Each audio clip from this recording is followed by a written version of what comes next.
Today we're diving deep into Fear's Power by Anthony Gunn, a book built on a question that quietly haunts almost everyone who has ever felt their heart race before doing something that mattered. Why do some people seem to move through fear so easily, while the rest of us feel paralyzed by it? Here's the problem this book solves.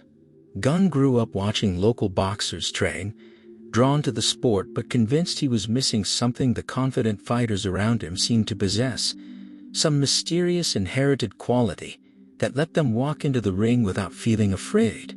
He assumed successful people simply didn't feel fear the way he did, that there was a secret ingredient he'd been born without. So he built a career trying to find it, eventually earning a psychology degree and then spending years interviewing more than 100 people who make their living inside genuinely frightening situations, people he came to call fear professionals. Police officers working siege and terrorism units, shark diving experts, world champion boxers, solo pilots and explorers, even a man who tamed lions from the age of 15.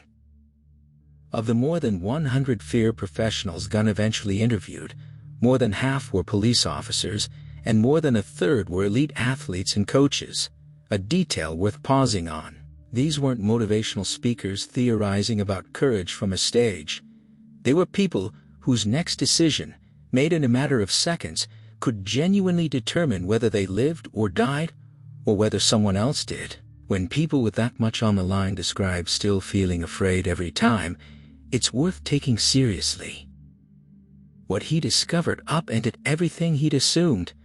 Not one of these people described themselves as fearless. Every single one of them still felt fear, often intensely, no matter how many times they'd faced a dangerous situation before. What actually separated them from everyone else wasn't the absence of fear. It was a specific learnable set of habits for working with fear instead of trying to eliminate it. Gunn distilled these habits into 10 core secrets, and this book is his account of what he learned, chapter by chapter, myth by myth, from people whose lives have literally depended on getting this right. The central claim of the book is right there in the title.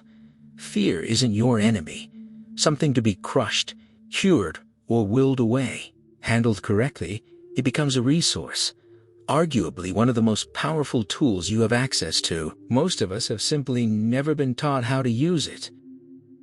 Gunn's own path to this discovery started long before he became a psychologist. As a kid, he took up boxing partly out of necessity, and he fell in love with it. But he remembers watching more experienced fighters step into the ring radiating confidence, only to watch that same confidence drain out of their eyes the moment things got difficult. Coaches told him that successful fighters, like all successful people, simply had some mysterious quality he calls it, an inborn immunity to fear that the rest of us weren't lucky enough to inherit. He wanted that quality badly because he felt fear everywhere in his own life: public speaking, exams, job interviews, asking a bank for a loan. So he went looking for it, first through a psychology degree, and then through years of interviews with people whose careers seemed to prove that it was real. What he found instead was that not one of them had it, not in the way he'd imagined. They'd simply learned something the rest of us hadn't. Over the next half hour, we're going to walk through the core secrets that Gunn uncovered, from what to actually control when everything around you feels chaotic, to how to stop a bully's manipulation in its tracks, to why the physical sensations of fear you've spent your whole life fighting might be worth learning to welcome instead.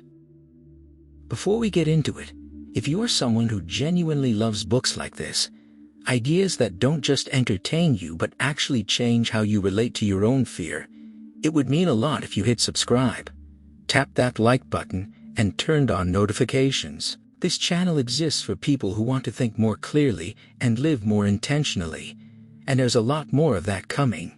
Alright, let's get into it. Everyone feels fear, controlling yourself, and positive pessimism. Let's start with the myth Gunn spends his entire first chapter dismantling, the idea that brave people simply don't feel fear. Every fear professional he interviewed told him the opposite. A world heavyweight boxing champion admitted he was always afraid of getting hurt in the ring, He'd simply learned to control that fear rather than eliminate it. A shark diving expert described his heart racing every single time a great white circled too close, regardless of how many thousands of hours he'd logged underwater. Even elite athletes, the ones we assume were simply born fearless, describe the same pre-competition nerves the rest of us feel before a job interview or a difficult conversation. Gunn's point here is liberating once it lands. Fear isn't a sign that something is wrong with you, and it isn't a permanent trait some people have and others don't. Everyone feels it, in every area of life from childhood until death. The people we admire for their courage haven't gotten rid of it. They've simply learned to live alongside it, in one specific area of life, while still feeling plenty of fear in others entirely unrelated to their public reputation for bravery. He tells of interviewing a heavily tattooed professional boxer, someone who looked genuinely intimidating, pounding a heavy bag in the gym, only to discover the man's greatest fear had nothing to do with getting punched. It was dancing the first waltz at his upcoming wedding in front of a crowd. Courage, it turns out, is never a blanket trait. It's always specific to the situation. Gunn illustrates this with a simple comparison he calls the perceived fear scale versus the actual fear scale. Most of us imagine a spectrum running from ordinary fearful people like us on one end to fearless Hollywood action heroes and real-world fear professionals on the other. But the actual scale, he argues, looks completely different. Ordinary people and genuine fear professionals sit right next to each other, both fully capable of feeling fear. The only people who ever sit on the truly fearless end of the spectrum are liars, or fools who don't understand the danger they're actually in. Claiming immunity to fear isn't a sign of strength. It's usually a sign you haven't been tested yet.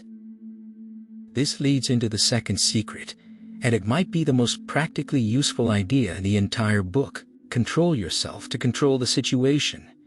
Gunn found that fear professionals almost never tried to control the people, animals, or circumstances around them, because doing so is largely impossible. A shark diving expert can't control a great white shark's behavior. A special forces police officer can't control an angry crowd's next move. What every single one of them focused on instead was their own internal reaction, staying calm, steady, and clear-headed, regardless of what was happening around them. A young lion tamer explained it simply. If he could control himself, the lions would sense it and respond accordingly. The moment his own composure slipped, the lions would sense that too, and that was when real danger began.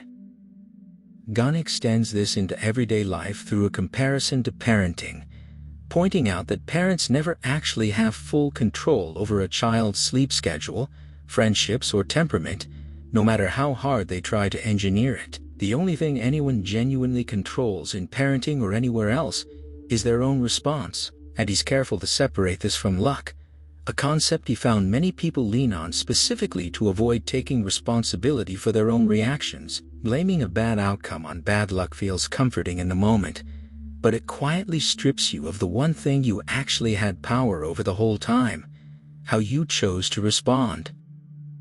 The third secret takes an idea most self-help advice explicitly warns against and turns it into a genuine asset. Gunn calls it positive pessimism, deliberately considering the worst-case outcome of a fearful situation before you face it.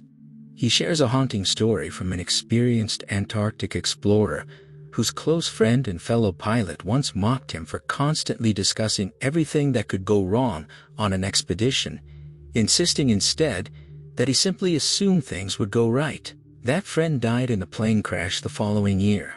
The explorer, who had built his entire approach around anticipating and preparing for worst-case scenarios, continued flying safely for decades afterward.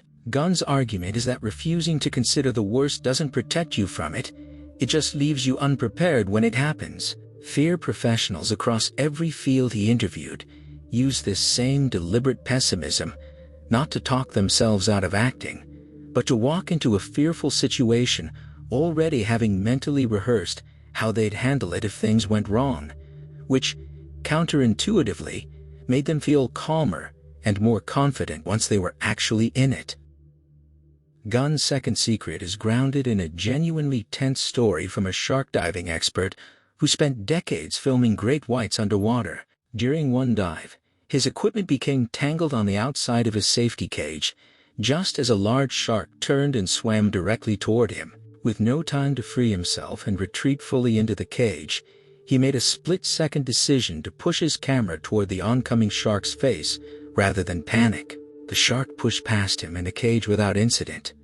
What he emphasized afterward wasn't the shark's behavior, which he never could have controlled, but his own ability to stay calm and think clearly in the seconds that mattered most. That composure, he believed, was the only reason he made it out unharmed. Finding your reason, sharing your fear, and naming a bully's game? Before we move past Chapter 2, there's one more idea worth carrying forward, a concept Gunn calls fear training, a way of building the muscle of stepping outside your comfort zone using situations that have nothing to do with your actual fear. He compares an unchallenged comfort zone to a goldfish bowl. A goldfish will only ever grow as large as the bowl it's kept in, and a person who never steps outside their own comfort zone stays similarly constrained, regardless of their real potential. A world champion boxer described training himself for this by deliberately doing small things he didn't want to do, forcing himself out of bed at 5 in the morning when he didn't feel like it, choosing homework over a movie he'd rather be watching, not because those specific choices mattered much on their own, but because practicing the discomfort of choosing the harder option in low-stakes situations built a transferable kind of courage he could later call on in situations that actually scared him. The fourth secret tackles something almost everyone struggles with: procrastination, and Gunn reframes it in a way that removes a lot of the shame usually attached to it. He argues that procrastination isn't laziness. It's simply what happens when your reason to avoid a fearful situation is stronger than your reason to face it. Fear professionals never walked into danger on autopilot or because someone else pushed them into it. Every one of them had a specific, deeply personal reason strong enough to outweigh the fear itself. A shark diving photographer's motivation was her photography, a passion that mattered more to her than the fear of the water. Gunn's practical advice here is to stop trying to force yourself into action through willpower alone, and instead get specific about your own reason for facing whatever you've been avoiding. Vague motivation produces vague effort. A clear personal reason produces movement, because it gives the fear something concrete to compete against, rather than nothing at all. The fifth secret directly contradicts the lone wolf image we tend to associate with courage. Share your fear. Gunn found that not one fear professional he interviewed faced dangerous situations entirely alone. Special Forces police officers described relying heavily on their teams, not just for physical backup, but for the simple relief of being able to talk honestly about their fear with people who understood it, rather than performing a fearless front for everyone else. A young lion tamer always kept trusted people stationed just outside the cage. Solo pilots and explorers, despite their reputation for going it alone, always had ground crews monitoring conditions and offering support throughout their journeys. Gunn calls this a fear friend, someone trustworthy you can be honest with about what actually scares you. And he argues that talking about fear openly, rather than hiding it behind a tough front, is one of the fastest ways to keep it from quietly distorting your confidence and your decisions. The sixth secret shifts into a different kind of fear entirely, the fear triggered by people who deliberately try to manipulate us. Gunn calls these tactics mind games. The guilt trips, intimidation, and emotional pressure a bully uses to make you doubt yourself and back down. He found that ignoring bullying, the classic advice most of us grew up with, doesn't actually work, because mind games rely on secrecy to stay effective. His solution, called Name Their Game, is disarmingly simple. Rather than trying to out-argue or out-intimidate a bully, you simply state out loud what they're attempting to do. Sounds like you're trying to make me feel guilty. Sounds like you're trying to scare me into backing down. This works precisely because it shifts attention away from you and onto the bully's own behavior, forcing them to explain themselves instead of the other way around. Gunn is specific about what actually makes someone a good fear friend, someone worth confiding in when fear is running high. Not just anyone will do. He describes Special Forces officers who deliberately chose confidants, who wouldn't judge them for admitting fear, who could be trusted to keep the conversation private, and who had enough of their own experience with difficult situations to actually understand what was being shared, rather than minimizing it. Choosing the wrong person to open up to, someone who responds with judgment or dismissal, can do more damage than staying silent in the first place, which is exactly why fear professionals were so deliberate about who they let into that circle. He also walks through what happens when a bully doesn't back down after being named the first time, since real-world confrontations rarely resolve in a single clean exchange. In one example, a man mocked for taking up a new hobby responds by calmly naming the put-down, only for the bully to backpedal with a dismissive, "I was only joking." Gunn's advice here is to hold the same ground a second time rather than accepting the deflection, acknowledging the joke while still naming what it was actually doing. Bullies, he found, will often test whether your first response was a fluke. Standing firm through that second test is usually what finally ends the pattern for good. Gunn is honest that naming a bully's game will feel uncomfortable at first, and he insists that discomfort is actually a sign you're doing it correctly, evidence that you've stopped quietly cooperating with the manipulation and started disrupting it instead. Distorting, distracting thoughts, and knowing your fear wounds. The seventh secret deals with something almost everyone who has ever stood nervously before a big moment will recognize instantly: the intrusive, unhelpful thoughts that show up right when you need clarity most. A former rugby league coach observed that it's rarely the event itself that produces the most fear. It's the lead up, the thinking time beforehand, when the mind is free to spin worst-case scenarios on repeat. Gunn found that fear professionals never managed to permanently silence these distracting thoughts, no matter how experienced they became. What they learned instead was a technique he calls distorting the thought, deliberately examining an unhelpful thought from a different angle, rather than trying to suppress or ignore it, which research shows tends to backfire and make the thought stronger. He recommends something refreshingly concrete here: keeping a brief written log of your distracting thoughts over a few days, noting the situation, the specific thought that showed up, and what it actually caused you to do. Seeing the pattern in writing, rather than just experiencing it internally, makes an exaggerated thought far easier to question and challenge. A racehorse jockey described managing this by accepting a simple, realistic truth up front, that he couldn't win every single race, and that expecting himself to make every inevitable setback feel like a crisis, rather than a normal part of the job. Once he adjusted the expectation itself, the distracting thoughts around losing lost most of their grip on him. The eighth secret moves into genuinely tender territory, what Gunn calls fear wounds, the invisible psychological scars left behind by past failures, embarrassments, or losses. Unlike a physical injury, a fear wound can't be seen, which Gunn argues is exactly what makes it so easy to mismanage. He draws on the psychological concept of learned helplessness, the well-documented pattern where repeated failure, especially failure, a person believes reflects some permanent flaw in themselves, rather than the specific situation, teaches people to simply stop trying altogether. He tells of a man who never learned to read as a child, and after a series of failed attempts as an adult, using materials that were simply too advanced for where he was starting, concluded that literacy was permanently beyond him and gave up entirely.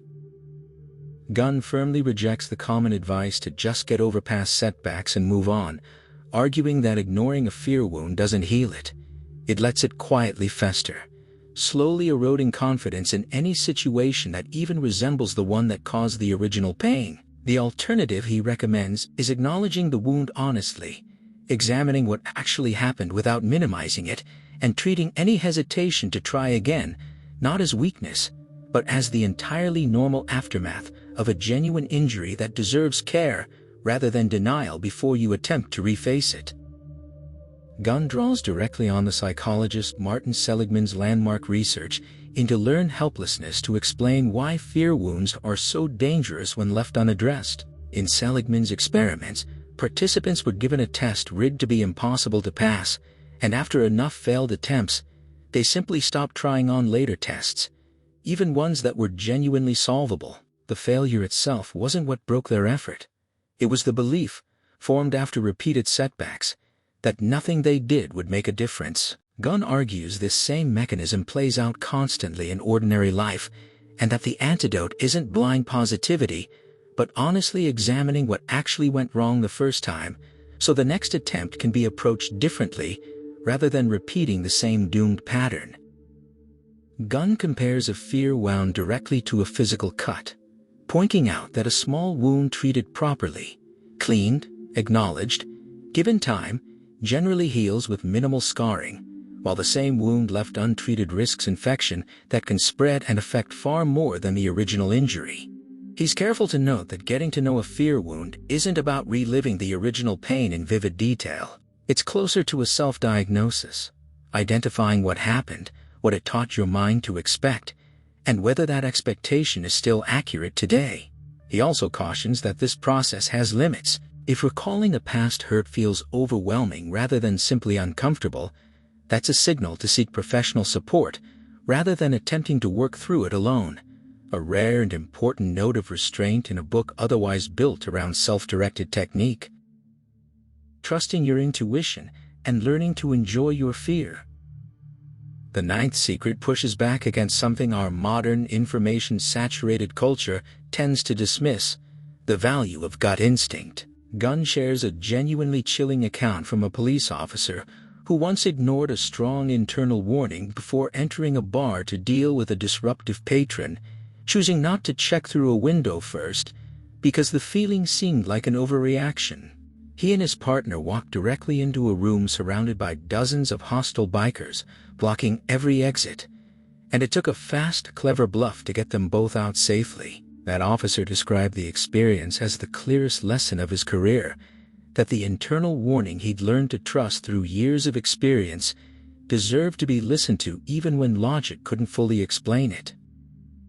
Gunn found that fear professionals across every field gave their intuition serious weight, not instead of facts and logic, but alongside them, treating it as a form of pattern recognition built from accumulated experience that operates faster than conscious analysis can.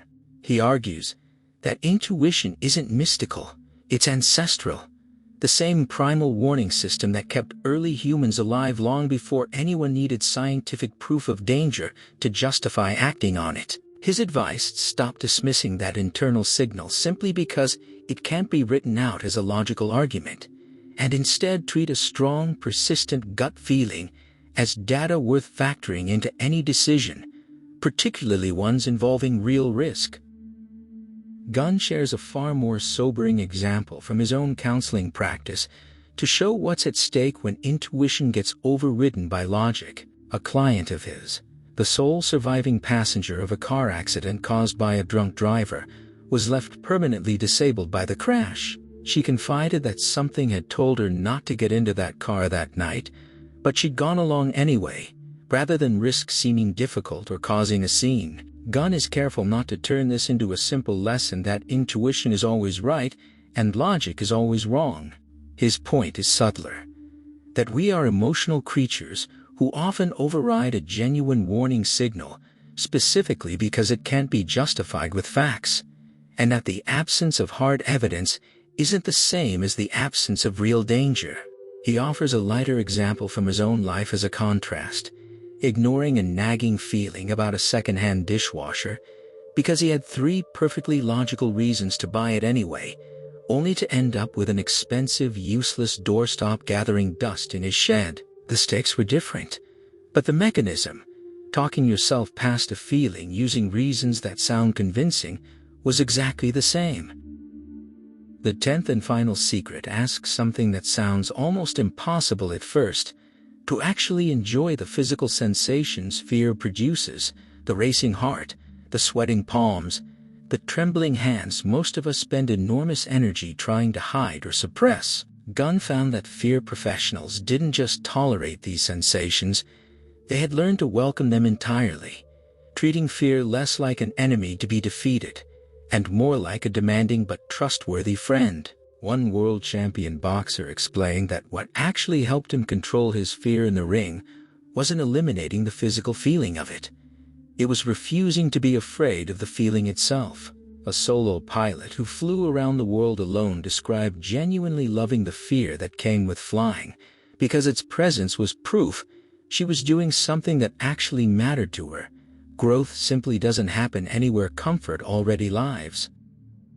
One of the most memorable pieces of advice in this final chapter came from a veteran sports coach who described confronting fear the way you might greet an old familiar companion rather than an intruder, borrowing the image from a well-known song about walking directly into darkness and speaking to it, rather than running from it. His point was that almost nobody willingly approaches the things that frighten them. We're taught instead to avoid, distract, or numb ourselves against fear entirely. Treating fear as something to actively engage with, even befriend, flips that entire instinct on its head. And Gunn found that this small mental shift, from adversary to acquaintance, was often the difference between someone who stayed stuck in their comfort zone indefinitely and someone who kept expanding it, one uncomfortable step at a time. Gunn ties this to a broader point about what happens when we treat fear as something to permanently guard against. He cites research linking chronic, unaddressed anxiety to real physical health consequences, from high blood pressure to weakened immune function, arguing that the energy required to constantly suppress fear is far more costly over a lifetime than the discomfort of simply feeling it and moving forward anyway. Gunn closes the book with a question he says he's asked constantly on the speaking circuit. What's the single best cure for fear? His answer is refreshingly honest, and it might be the most important idea in the entire book. There isn't one. Fear never gets permanently eliminated from a life. It shows up in new forms, at new moments, for the rest of your life, no matter how many times you've successfully faced it before. But repeatedly handling it again and again, in ways big and small, quietly builds a kind of confidence that makes each new encounter with fear a little more manageable than the last. Fear doesn't disappear. It gets marginalized, pushed to a smaller and smaller corner of your attention simply because you've proven to yourself, over and over, that you know how to work with it. Gunn offers one image early in the book that's worth holding on to as we close, comparing fear to water. Without water we die. With too much of it, we drown.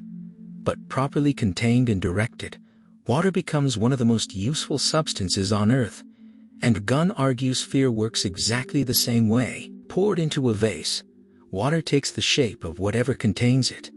Fear does something similar, tailoring itself to whatever situation you're actually facing, which is part of why your fears look nothing like anyone else's. He also points out that the physical sensations fear produces, the racing heart, the rapid breathing, the sudden alertness, aren't malfunctions. They're your body deliberately redirecting oxygen and energy toward your brain and major muscles, preparing you to move quickly and think clearly. A response that happens in under 10 seconds without any conscious effort on your part. Knowing that these sensations are your body doing exactly what it's supposed to do, rather than betraying you, is itself a small but meaningful shift in how survivable those moments feel. If there's one idea from Fear's Power worth carrying with you long after this video ends, it's this. The goal was never to become someone who doesn't feel fear. Every person Gunn interviewed, every single fear professional whose courage the rest of us admire from a distance, still feels it. Every time, in situations that matter to them. What changed for them wasn't the feeling, it was their relationship to it, control over their own reaction instead of the situation, a clear personal reason strong enough to move through hesitation, a trusted person to be honest with, and eventually, the willingness to stop fighting the physical sensations of fear altogether and let them serve their actual purpose.